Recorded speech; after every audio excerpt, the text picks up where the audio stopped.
Yes, now KJ Simmons, who is 23 now, singer and actor in the West End, aren't you? Mm-hmm. You grew up in foster care, first fostered at the age of just 5 years old. And how many foster homes did you go through?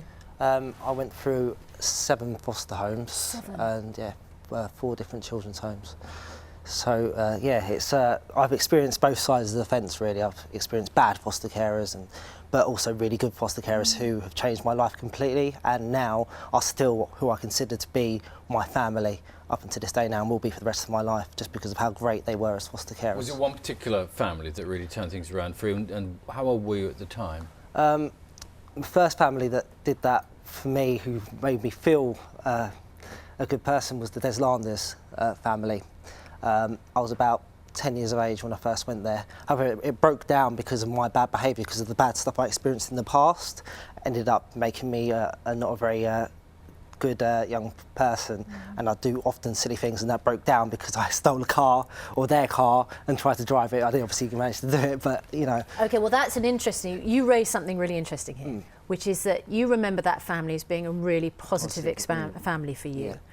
But you stole their car, and clearly that was a difficult experience for them. Now hearing that, some people might say, that's why I'm nervous about fostering, because I'm worried about having a child who is difficult, who's had a bad background, and that they're going to abuse my trust. How do you negotiate that relationship? I think people, especially if they've had a difficult upbringing, such as what I did, they're going to have serious issues, and sometimes they make big mistakes. Obviously, a mistake like that, it will have to be dealt with. I got moved away from the placement, but I still love that family who I was with.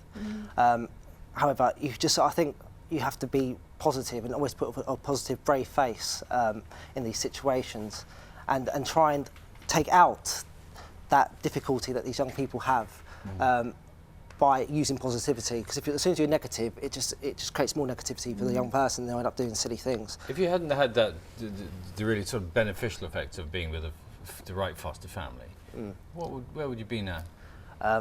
People who I know have either ended up committing suicide or in prison, you know, and we kind of had the same upbringing. So luckily, just because I found certain families who loved what they did and had the passion for looking after young people, these people changed my life. And not only did they have the passion, they encouraged me and didn't expect the worst from me.